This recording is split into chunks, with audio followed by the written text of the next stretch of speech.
consistently attract soulmate clients, begin showing up on brand, monetizing on your calling. Welcome all spiritual coaches, leaders, healers, light workers, and practitioners to a show that turns you on in your business and amplifies your magnetism. I'm host, catalyst, and spiritual business coach Rosalyn Fung, and I'm here to journey with you into the juicy and help you discover where the real gaps are. Ignite your mindset and soul with strategies and systems as each episode takes you to the sweet spot that activates your Soulgasmic business. Enjoy this light language activation as we begin to magnetize and monetize. Welcome, my loves. I am so excited about this episode here today. As you know, I always preach about health is wealth. And today we're going to be speaking about the 5 core inner health pillars, and it's probably not what you think, so make sure you stay tuned. This episode is for you if you've ever asked yourself any or all of the following questions. You're wondering, how do you remove blocks and achieve sustainable change? I know so many of us, can let's admit it. All of us self-sabotage in some way. And a lot of times that's like, you feel like you're so close, but you never quite make it. Or you're like, you make the change, you take the action, and all of a sudden something gets in the way. It's like 2 steps forward, 1 step back, or 1 step forward, 2 steps back. So are you guys relating with this? And so you're wondering, how do you design a realistic vision of your future self? Why do your emotions keep getting in the way of sabotaging your new endeavors? And what can you do to boost your confidence and make sure you're achieving your goals in your health? So I can't wait to introduce my special guest to you today. But before we do that, I just want to put out there, I'm really curious. It's almost the end of 2022. We're in the last quarter. How is it going in your coaching business? Where are you at with your goals? How are you doing with signing up the clients that you wanted to sign up? How are you doing with showing up unapologetically and boldly and marketing your business and attracting your full body yes clients? If you're like, I've been doing great, awesome, I'm cheering you on. If you're like, I'm trying, I'm making the steps forwards, I'm cheering you on. And if you're like, I've been self-sabotaging, Roz, that's totally okay. Wherever you are in your journey, I invite you to join me in my free masterclass, How to Boldly and Unapologetically Market Your Coaching Biz and Attract Your Full Body Yes clients. You can check that out in the show notes or DM me at Bold Sexy Warrior on Instagram and on Facebook, Rosalyn Fung Coaching, Bold Sexy Warrior, for the link. All right, my loves. So I'm going to introduce to you one of my soul brothers all the way from Mexico. This is David Ortega, and he is a genius. All right, I'm going to tell you a little bit about him. David and I had the pleasure of meeting through one of my clients, Monica Ramirez, who I believe she was on a podcast guest on your show, David. And that's how you guys met. Yes, and then she introduced us together. So what an honor to have you on my show now. I love the connections that get made in the online world. You're all the way in Mexico. I'm here in Canada. And your bio is so impressive. So David is a scientist, a molecular biomedicine specialist, amateur swimmer and runner, passionate about the outdoor sports, lover of amateur competitions, and he's also a dad, and he has a daughter. So I'm going to share, I'm going to have him share more of his journey, but basically you need to know that he's a genius. He's got a master's degree in this biomedicine, postgrad doctorate studies in epigenetics of obesity, deep experience in clinical research, and currently studying a master's degree in holistic psychology. David, I love how you are a lover of learning. You're so much like me. I think you're a student of life first, and you're here to really serve and support. You're an author as well. You've written how many books now? well, one and the next is There's coming one just coming in. out. Yes, Yeah. congratulations. It's not an easy feat to write a book, so this is a huge deal. Let's welcome you. Thank you so much for being here, love. I'm so excited for our show today and for us to learn from you. Thank you, Rosalyn. It's my pleasure to be here and now back with the full speed of internet. Yeah, that's right. We were having some technical difficulties, and now we're here. Yeah. Yes. Please share with us what got you to be who you are today. Like, what inspired you so much to learn about health and then to really coach others and teach others to really dive into all these different pillars of health and be doing what you're doing today?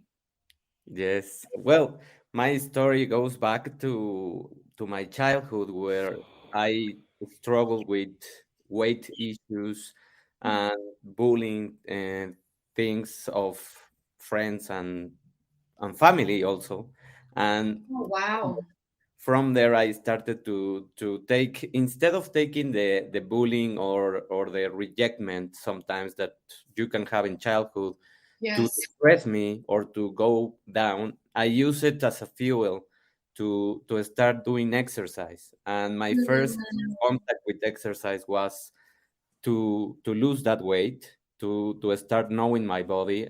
And from there my passion began about knowing everything about my body, no? Wow. And what age are we talking about that you started this journey for yourself? More or less I started about 11 years or 12.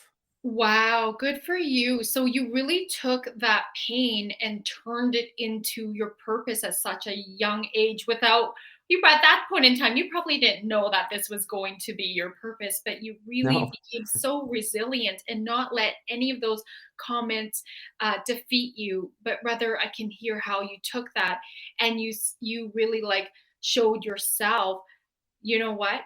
I'm going to become more powerful inside and out. And so, how beautiful. You know, sometimes those are the situations where they're the greatest teachers for us to see how resilient we are. And you're a beautiful example of that. Yes, so and I had the fortunate of having two parents that studied science. So I had a lot of books on Mm. science. I started to go more into biology mainly. That Yes. was my passion in school. And from there I started to align the pillars because, well, I didn't know that they were the pillars in that moment, of course. Right. They're all coming together. Yes. But the emotions for me also were something that I had to work with a lot because, well, my parents had a divorce, and Mm. I witnessed a lot of well, discussions, fights, and things like, Yeah. I think many children Mm. uh, struggle with that. And Yes. I I have to rely on something. So books were my friends, Mm. and I was just understanding why things were happening. I have to be responsible at a very young age of my brother, and sometimes of the problems that my mother had with my father. Mm. So I had to develop a maturity in my childhood, not in the teenage years or in the Mm. young adult age. So that's where I started to behave very responsible compared Mm. to other young people, no? Right. Thank you so much for sharing such a courageous and vulnerable story. I know that many of the people in the audience can really appreciate that because they themselves have grown up in an environment where it didn't feel safe. There was bullying that happened and abuse that may have happened, and you're a beautiful example of sharing how resilient you are at such a young age. And Mhm. so books became your friend and you just immersed yourself, and it was health you were specifically really interested in. Is that correct? Yeah. Yes. I was like very curious about why did I felt in certain ways or how to express my emotions in a Mm. better way. because anger was mainly the emotion that I have inside. Mm-hmm. So I have to work a lot with that, and I usually my release of that emotion was exercise. So Mm. through What was it exercise, before before you educated yourself? What did that look like behaviorally for you as a young child? Like, were you um, emotionally eating? And what did you do with your anger? I'm really curious about that. I used to um, mainly I used to get it out by running or Mhm. by swimming, by doing exercise. I Mm, mean, I develop a strong character in terms of knowing what I wanted got it. and Yeah, knowing what I wanted, and also sometimes it came out in the wrong path sure. as imposing sometimes what Mm, I knew was the best path. But of yes. course, not everyone has to follow everything. That's right. Oh, yeah. I know for me too, because when you get so passionate, I also struggled with food and body image as well. I think I might have shared that on your podcast. And like when we find a solution and we think, oh my God, everybody needs to have this solution, we start to like unintentionally, but we start to come across as imposing on other people. I know for myself that looked like, well, I would just look at my husband like, well, why aren't you eating like me? You know, you could be more fit. Like I was totally projecting it. Like my poor husband, he's put up with so much shit when I was going through crap. But it really was a true mirror. I was not self-aware back then, but it really was a true mirror of how much I was projecting. It got so bad to the point, David, that when I was at my peak of, I would say like orthexia, which Mhm. is like like obsessed with healthy eating, and I would never eat like Mhm. even peas, carrots, and corn because they had too much sugar on them, quote unquote, from the bodybuilding world, like that kind of conditioning. And it got so bad that when I was grocery shopping, again, I'm not self-aware at this point.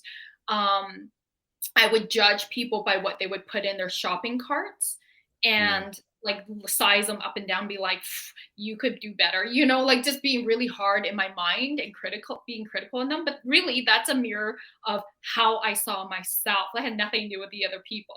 But I was so judgmental because I was judging on myself. So yeah, it can come across that way, right? When we're not Yes, healed yet. it can. So I love that you shared, because anger is a really healthy emotion. And I love that you Yeah. shared ways in how you actually learned to honor that and channel it into a way that allowed you to honor, like release it in a healthy way. Yeah, yes. Actually, my friends, when I was, because my passion is swimming, so when I went to swim, and my friends noticed very easily that I Yeah. was angry because I wanted to go at the first place, so I Mm. wanted to go faster, and they told me something happened to you, right? And I said, yes, I am angry, so leave me at the first place, please. Wow. So then, what was the first like step for you? So I mean, after like, so you started to exercise, you started to eat healthier, then you got into your first love, which is swimming. Yeah. And then at what point did you decide, I want to go into this as a profession? Well, it was not long ago. It was just more or less 7 years ago that Ah, I began in this world of coaching, because before that I was teaching, and ah, before that I was in the clinical setting. research, right? Yes, in research. Ah. So it was just a path that now I see Mm, from this point, and I can see how things were assembling together step by step without pressuring something. And I mm, many times I used to enjoy time alone. mm, So I used to go out sometimes and take trips by myself and reflect on my life about what is it that I want. Am I happy in this job still? What is the plan that I have for the next 2 or 3 years? mm, And by doing those things is how I started to assemble a very clearer picture of where did I want to Mm. go. Yeah. And so then that led you to, I want to actually help people. I want to take myself out of the clinical research and just all the very important behind the scenes stuff, and Yes. now come out with all this knowledge and be able to hold space for others to help them have a breakthrough. Yes, actually, when I was in my bachelor's degree, I had Yes. a lot of teachers that work in the private sector and gave Mm, classes in there, and they, of course, they were very well paid in those right. universities, but they used to teach also in public universities, and I studied in Mm, a public university. So they used to say, I am here not because what they pay me, but because this is a service for me. This is the mm, service that I want to return to my country and to my people. wow. So, so really take the knowledge that I have, and they were very well known researchers, and they had a high degree in the research area. So they told us that we should really appreciate the classes Mm, and the knowledge, because mhm. this was just a service for them. And from there, I had that phrase ingrained in myself, and I said, I want to do that when I grow up, when I have their age. I want to go and serve people, go and give the knowledge that I acquired, the things that I have lived through. And I am very transparent, and I have always been transparent with many people. I really don't care what they think of me. I mean, in terms of saying what I lived, saying what I Yes. did, and being Mm. unique, or just not trying to fake anything. Yes, thank you for saying that. You were really just being true to you, which is so important. I really believe, especially in the coaching industry, really just being true to you, embodying, selling the transformation you already have embodied, the breakthroughs you've had, and being having the expertise in that. I think that's so powerful. So then, let's talk about the 5 pillars of inner Yes. health. Do they have an order? Yes, they Okay, have let's an start with order, number 1. not Sorry, go not ahead. because yes, they have an order not because I think that that has to be the order, Mm, but I think that it's the easiest way that mm, people can embrace them and make them their own. I mean, everyone as human beings, we enjoy really eating. So that's why I said the first pillar, it's nutrition, and mm, everything that you are eating, everything that you are consuming. So all of those things that we have in our table yes, are extremely important, because those are the ones that are going to be the building blocks for everything inside of our metabolism, inside of our DNA, inside of our genes. And now mhm, we know by science that epigenetically they also can modify and can help you align yourself and have more health. So that's why I use the nutrition as the first pillar, because what you beautiful. eat is what you are in terms of the Yes. physical aspect. No. So, can I just back up here? And the Yeah. people that you work with, um, do they come for you predominantly because they want to lose weight, or what are some common struggles that they themselves are looking to release? Usually, yes, it's because they have a problem with their weight. Hmm. That that's the common sometimes, Yeah. but also sometimes because now I have seen a lot of people that they are confused. Mhm. They don't know what are they going to do with their lives, Yeah. and they feel depressed. They feel Mhm. without energy. They Yes. feel that they cannot do certain things, although they perform in their world because they have to earn money. Right. But inside they have a huge sadness, and Mm, sometimes a lot of apathy, and mm, that reflects in the body. So Yes, yes. Okay, that's thank you for clarifying that. So they come to you whether it's like their mood or they want to lose weight. mhm. These are two very common things. And so you usually, because it's the easiest first step, start with nutrition. Because I mean, food also affects mood. Yeah, Yeah, exactly. I also studied epigenetics because I specialized in eating psychology when I was a psychologist, Mm. and so and body image. So yeah, we talked a lot about that. But I know it means a nutrition coach to the same degree that you are, I should say. So once like what you do, what I'm hearing is you implement a new way for them to eat, a new relationship with food. Yes, and I don't like diets. I Me don't I don't usually recommend them to deprive themselves of almost anything. Mhm.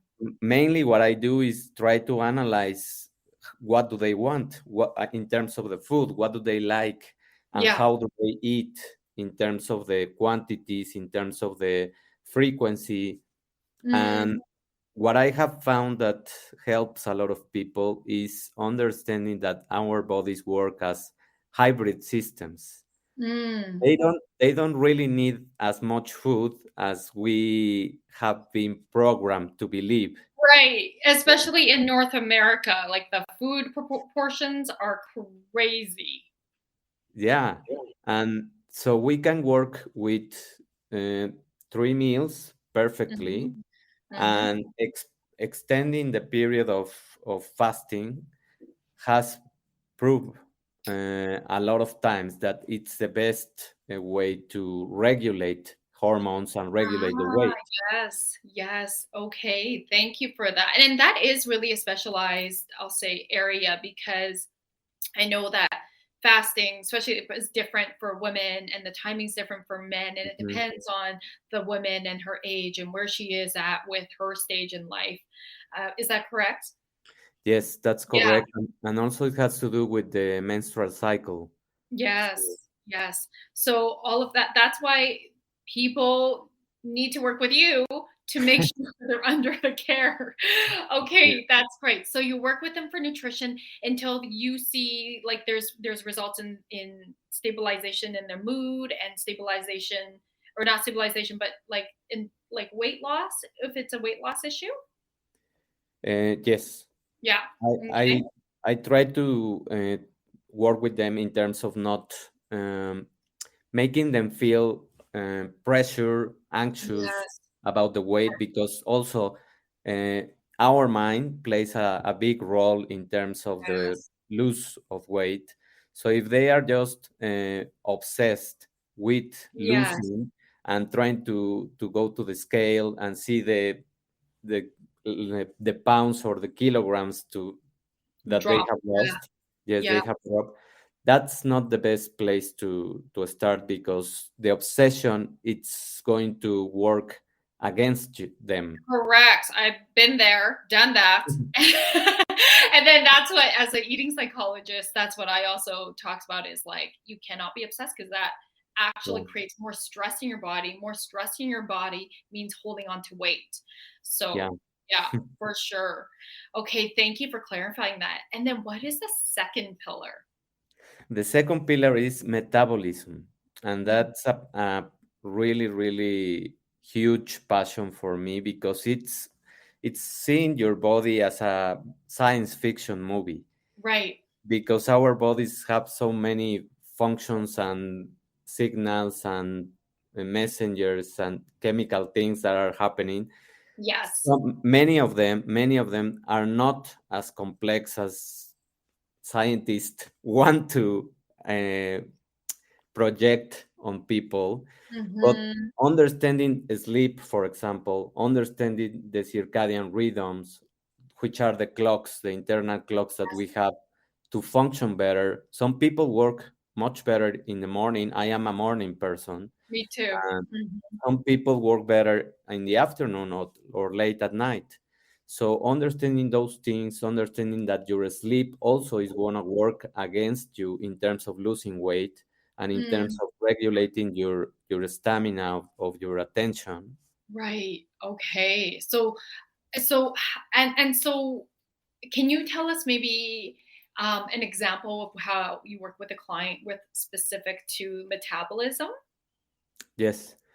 I usually what I do with every client is that I apply a questionnaire that goes through the five pillars. Ah, And through those questions, I can know what are the lifestyle choices that they have. hmm, Because many people also struggle with sleep. right. Nowadays, the sleep is a very common issue. Yes, it is. Yeah. Mainly because they take the phone at night and they start scrolling, and the blue light that those devices have Yeah. starts to activate the sensors of your hormones, and your brain and your body thinks that it's already day, which Mm, is of course mm, not. yeah. That's why people take, if they start scrolling, probably they will take another 40 to 1 hour to fall asleep. Mm, yeah, I've heard that many times over. So, okay. And so you do this assessment. And then when you're working with a client specifically, then you're looking at their behaviors and how those behaviors, those like outside tangible consequences affects their metabolism. And then, Exactly. so is that like changing behaviors then to Yes, help with the metabolism in addition to the nutrition? yes, yes, yes. Okay. Okay. It's trying to install habits, trying Mm, to install a healthier habits, substituting the negative habits or the toxic habits for a better choice. No. yes. Okay. How often do you spend time on the metabolism? I know it's different from person to person, but in general. Well, more or less, it's about 30% of the time or of the things that I have to review for people, Right. because I also try to ask them for a blood test to see how the levels of hormones, well, Mm, the most important hormones, and the the biochemical parameters such as lipids, such as uh, things like your immune system, how it's working, right. all of those things.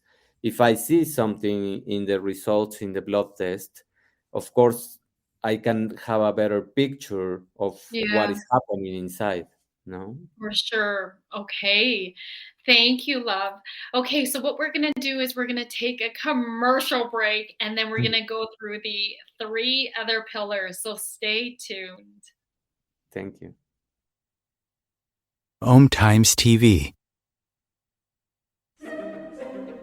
Imagine becoming a super influencer. Reinvent yourself, invest in your brand, and then manifest your success with a robust spheric approach. OMTimes Media and Broadcasting offers a unique and multifaceted way to become the spiritual and conscious influencer you deserve to be by putting your message across our powerful platform with its proven record of integrity and excellence. Through our produced shows, OMTimes offers the opportunity to become a social media TV personality, a radio show host, an OMTimes magazine columnist, and a syndicated podcaster, all in one shot. By live streaming your show on OMTimes TV and broadcasting it across the extensive OMTimes radio and TV networks, you become more than a host. You become an ambassador and a force for positive change. OMTimes. Open yourself to the possibilities.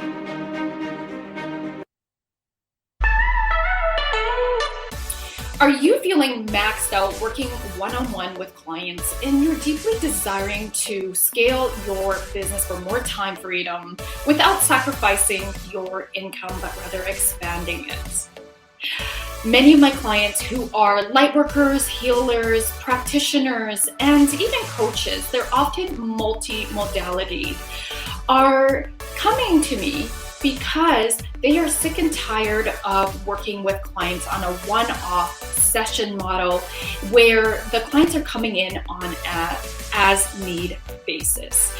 Or if they're selling packages, they are selling them in the sense of buy 5, get 1 free, or the greater the number of sessions, the greater the discount. The problem with this is it's still a dollar for hours business model.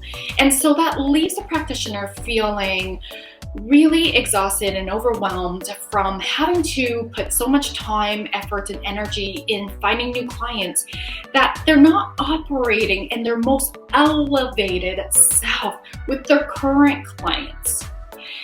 And so, if this is you, I would love to share with you that it's time to elevate your business and scale it to sell high ticket one-on-one programs or even group programs. This will allow you to have more deeper impacts because you're raising your clients' results, you're scaling your business, and you're having that time freedom you deeply are yearning for.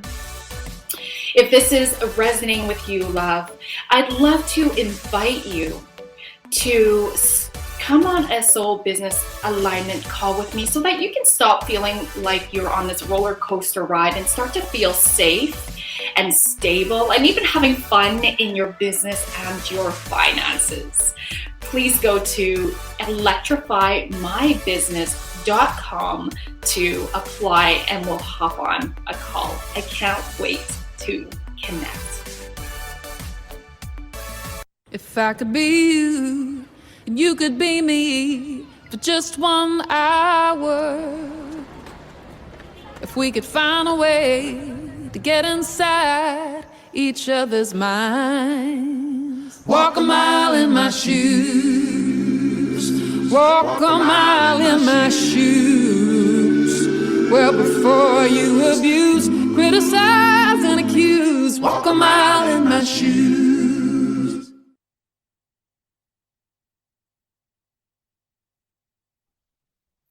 All right, loves, welcome back. So we are talking about the 5 core inner health pillars, and we've talked about the first one being nutrition, the second one being metabolism, and David, let us know what the third one is. Drum roll. Yeah, the third one is emotions or emotional Yes. resilience. Yes. I'm so happy to hear that. Yeah. Tell us more about emotions. Well, our emotions, of course, are extremely important in everywhere in our health, and a lot of people also don't have a lot of attention in that because we learn as children, most of children, I dare to say that more than 80% of children learn to suppress their emotions. Yeah. And learn to not express what they want, what they need, to behave as people want, and to adapt to certain society rules, etc. So all of those things start to create this pile of emotions that we are just keeping there in the background, but they are going to show up because they are energy. Yes. They are molecules, they are chemistry, they are all of these interactions, and they are going to be finding a way to get out, which mainly is in a symptom, no? Absolutely. Now, I know, I'm really curious because like there's maybe some cultural factors here. And you are growing up, I believe, in Mexico, right? Yeah. I'm really curious how the culture, if you see cultural differences between here, like in the US and Canada, like those clients with clients from Mexico, like, do you see a difference with how people perhaps express? Because I find in general the Latin cultures are way more emotionally, I want to say, welcoming and expressive, and I'm curious that when compared to like North America here. So I'm just really curious how you see the differences and how perhaps like your clients work through these emotions.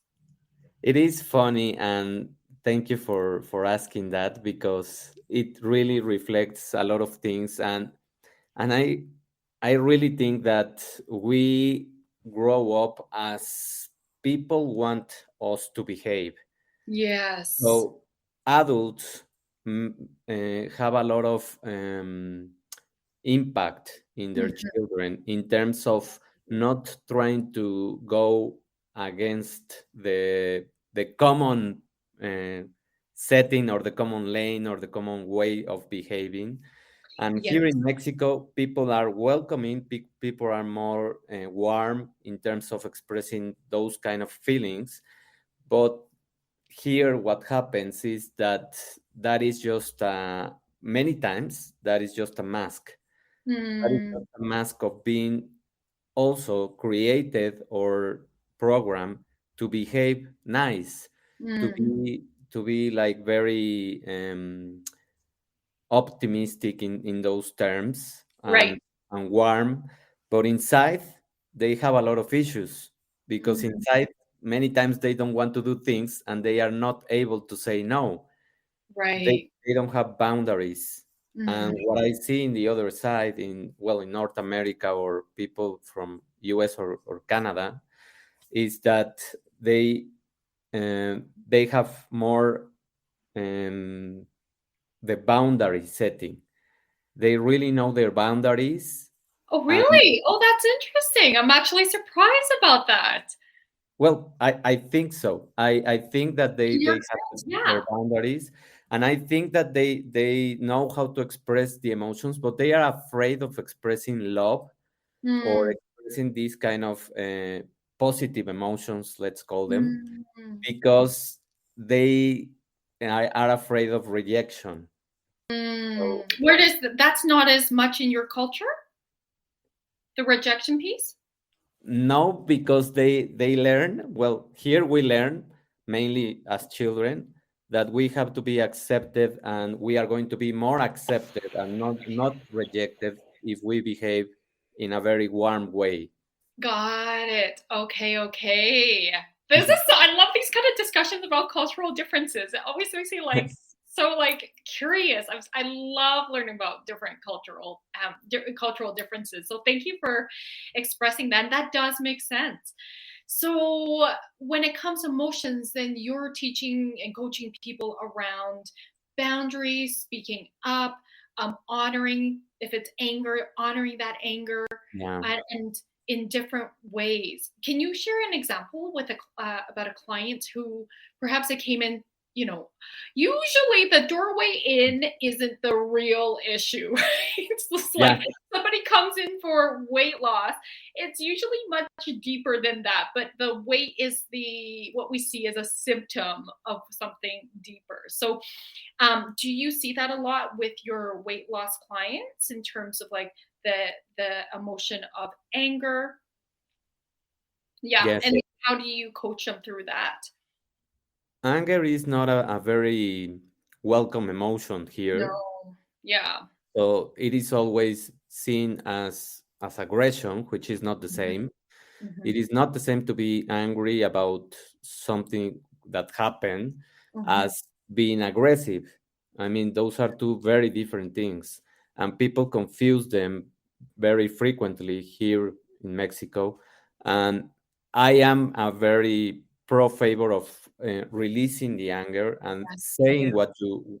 what you really feel. Mhm. I mean, in the best way possible, of course. Yes, Uh, yes, in a powerful way. in a powerful way and in a respectful way, Yes. but saying what you really want and saying what you really need. And if you really want to go from a place or you don't really are comfortable in one place or Mhm.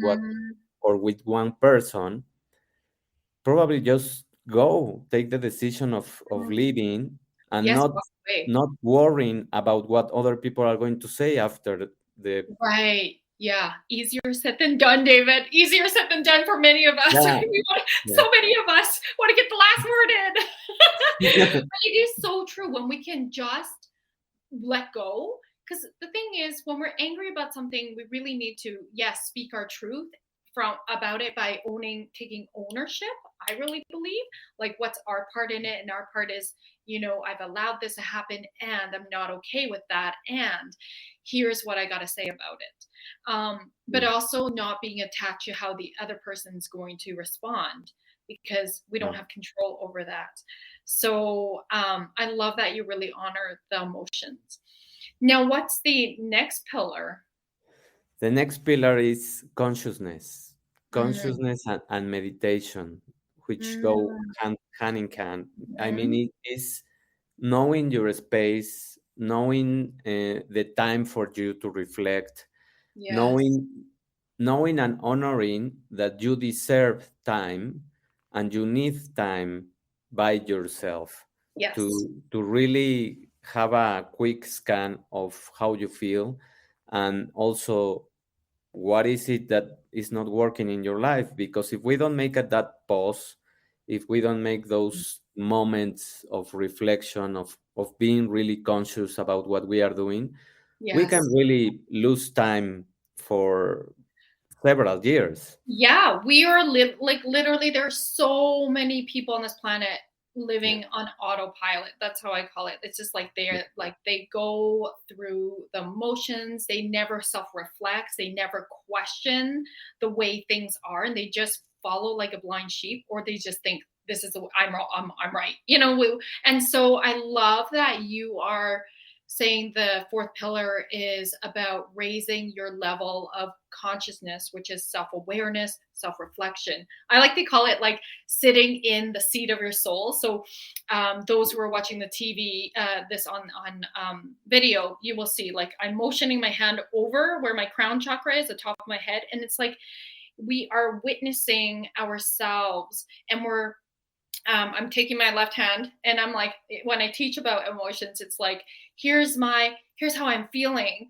But then oftentimes we dive right into how we're feeling as if that's the only way. And then we see through things through this lens of whatever it is, righteousness, anger, and then that's where we're reacting versus being a witness to our emotions and going, oh, I see you. I see this part of me that's feeling angry, and let me study the thoughts that are driving this emotion or these emotions, and let me like just reflect on this. And then how is it that I want to honor these feelings? How is it that I want to respond versus react, so that we're coming from a place of power?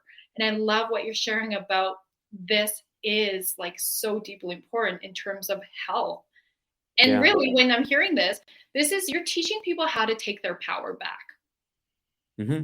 like in Yes. all these ways, physically, mentally, emotionally, like spiritually. Yes. So that's really powerful. How do you find like when your clients come in, um, a lot of them, like, are many of them self-aware already, or are they just at the beginning of their self-awareness journey? Many times I think that they are at the beginning of the Mm, self-awareness, and mm, mainly the number one, let's say, complaint that I yeah. hear is I don't have time. Mm, Give me something that is practical, give me something that is quick, give me something yes. that I can do like in 5 minutes. And the first thing that I tell them is you got it wrong. Because if you are with me, Yeah. it's you that you have to be responsible of that, not me. Yes. I Yeah. mean, I will give you the guidance, I will give you the all of the methods, I will give you the teachings, I will be your coach for whatever you want, but I cannot do the work. That's So right. We got to take ownership of it. Yes, yeah, it's so true. It's so true. I could go off on a tangent about people in victim consciousness, which is like they don't take ownership. They think that by just working with a coach, they should get the results. But no, you still need to take what yeah, your coach is teaching you or coaching you on and apply it into action. I really believe that power isn't like knowledge isn't power, it's applying that knowledge that into action, that's power. And so I love this, you're reframing it to be like, no, you need to take responsibility and you need to learn how to shift your attitude, shift your mindset, shift how you go into relationship with time so that you do make time for this. If this is important, you will make time for it. And so Exactly. many people unfortunately don't, right? Like that's why they end up in the hospital. That's why they're sick, because now they have all the time, but is that really how we want to spend all our time and our money? Put your money invested in proactively, my loves. So then, David, what's the fifth pillar? The fifth pillar, I think, is the consequence. It's the consequence of the other four, it's the consequence of working the other four, and it's abundance. Because Love it, love it. It's one of my favorite words.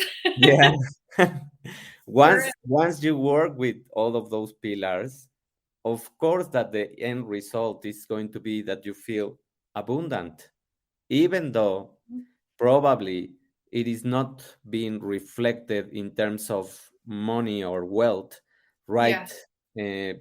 at the moment, no, but it Mhm. is going to be um, you are going to release all the negative energy, and you are going to be open and creating space for everything to come in because you were closed. Yes. It's not Yes. that abundance is going to find you. Yeah. It's You have already to create there. it. Yeah. Yes. I totally love this because I actually call myself an abundance warrior. It's actually part of my logo. And abundance I always speak about is it's not just in the form of prosperity. It's Mm. not it's not just that. Abundance, more importantly, is because again, health is wealth. It's our inner health. It's how we go into life. It's how we feel that level of expansiveness and the higher our vibrations go. Um, do you? I don't know if you talk about this with your clients, but I really love the David Hawkins power versus Yeah. force. It's a map of Yes. consciousness, right? Yes. Okay, good. And I'm trying to remember if we even talked about that on your podcast of me talking about that. But basically, to our audience, Dr. David Hawkins measured emotions because emotions are energy, and that the lowest frequency is shame. So if we're in shame, we can immediately think about like a shameful experience we had, and our body also feels heavy. And then we think about an experience where, at the highest levels of enlightenment, most of us, like are moving. Not most of us, but many of us here as spiritual beings are moving towards that. But we really want to be in flow state, which is love, peace, and joy. And when you think about love, peace, and joy, we feel lighter. And Mhm. so we're leveling up our vibration. And to me, that's what abundance means. It's like being, and that's what, to me, David, you're going through practical action steps with your clients in these pillars, and you're helping them release what no longer serves and be elevated in a higher frequency. Then more opportunities come. And that could be money, that could be, but more importantly, that's like our health, our emotional health, our physical health, our spiritual health. No amount of money can, make up for that. So No, no. yeah, yeah. And Is I there anything really you think, want to add with abundance? Because I feel like we could jam so much on that. yeah, I really think that when you are in peace with yourself, Mm-hmm. when you arrive to that peace and you are um, enjoying health, you are Yeah, enjoying emotions that you want, and you know what to do with the emotions that are um, on a low level. You right. know how to release Undesirable. them. You know how to release them. That's when you feel abundant in Mm-hmm. spite of anything. No. Yes, that's so true. You're so in control and confident with managing your emotions and your Mhm. mindset. Yeah. Yes. Exactly. Now, I want to go on the question of how do you help people not self-sabotage? Like what is because you probably see your clients, you're like, okay, David, I didn't follow the plan this week. So tell us, how do you work through that, or what are some of your tips for this? Well, first I ask them, why do you think you didn't follow it? Mm-hmm. Because you didn't have the energy, because you had a problem in your house, because you experience certain emotions, Mm-hmm. or it goes back. Sometimes I ask them questions about tell me about your parents. Tell me Mm, about how do they behave mm. in terms of their lifestyle, in terms of um, What? feeling Yeah, worthy, feeling yeah. worthy. No? Mm. And So that, you're helping them be aware of how they learned. It's yeah. learned behavior, it's conditioned, right? And now it's coming out through this way for them too. That's not serving and supporting them. Yeah. Exactly. Or, I mean, the first layer is sabotaging because something happened that is Mhm, life. And I mean, mhm. it doesn't matter if that happened. But the other layer of sabotaging is goes back to the way you were raised, Yes. to the examples that you witnessed. No? Yes. To the subconscious beliefs. Yeah. Yes. Yes. And so once your clients are aware of this, like those subconscious beliefs, then is it you create a plan to help them shift it? Yes. Yeah. Yes. And mainly that plan is based on time to reflect, Mm. time to pick up those moments like a Mhm. snapshot and try to write down or record if they don't Yes. like to write Mhm. what they were feeling in those moments, in those Right. moments of not wanting to do the things. What are Yes. you feeling? What are the emotions that you are experiencing? That's what I try to do with them. I love that because you're helping them train themselves to catch themselves in the moment and interrupt that Mm, pattern. Like, oh, I'm noticing I'm not following through with what I'm supposed to be accountable to help me move mhm. forward in my goals, right? And just really in pattern interrupts that with let me just reflect on what is actually happening in this moment that I'm thinking, that I'm feeling, so that I can reset myself to move forward, which Yeah. is easier said than done, my loves. Let me tell you, okay? But it's so possible. I mean, it's also not being obsessed with every moment and Exactly. Yeah. capturing yourself, but trying Yes. to do those self assessment exercises Mm, where you really dedicate time to see why you didn't do certain things. No, yes. Yes. And then how do people realistic realistically create a vision for themselves? I I think, what I have seen also that is with clients that when they arrive more or less to the middle of the program, which lasts Mhm. about 10 weeks. Uh, this middle of the program is enough for them to give them that empowerment and those Mm, raised vibrations mhm, to really now be in a moment where they can see themselves in the future. Because mhm. at the beginning, they don't really want to do the vision Yeah. things and they are Yeah. not prepared for that. No? Yes. Okay. Thank you. And so I know you have a book out as we're recording. You have a second book coming out very soon. Please tell us about your books and where we can get them. Yeah, of course. Well, the first book is titled Cultivating a New Generation. And Mm, this book beautiful. is a story of a couple and the struggles that they have in terms of becoming a team instead of just bringing the baggage, the emotional baggage with themselves and sabotaging the relationship. So, what I work in that book is through a story, I teach people in nuggets at the end of each chapter about the pillars of health Oh, I without love that. without knowing them that they are the pillars. No. That's so powerful. And then what's your second book that's coming out? Yeah, the second book, it's going to be a compilation of the pillars. Now I'm Mm, going to give a book that is going to be like a manual for people so that they can have a reference in terms of the five pillars. And I compile a lot of research, current practical things that people can really apply in their lives to really go up in the scale of I love vibrations. that. There's so much information out there. It can be like information overwhelm, Yeah. and I can hear like yours is backed by research, and here's like these, and it's in alignment with your pillars. So that's really powerful. And so, how can people get connected with you, David? Um, tell us your handle. Like, you're on Facebook, you're also on Instagram. I believe you have a Facebook group too. So please share with us.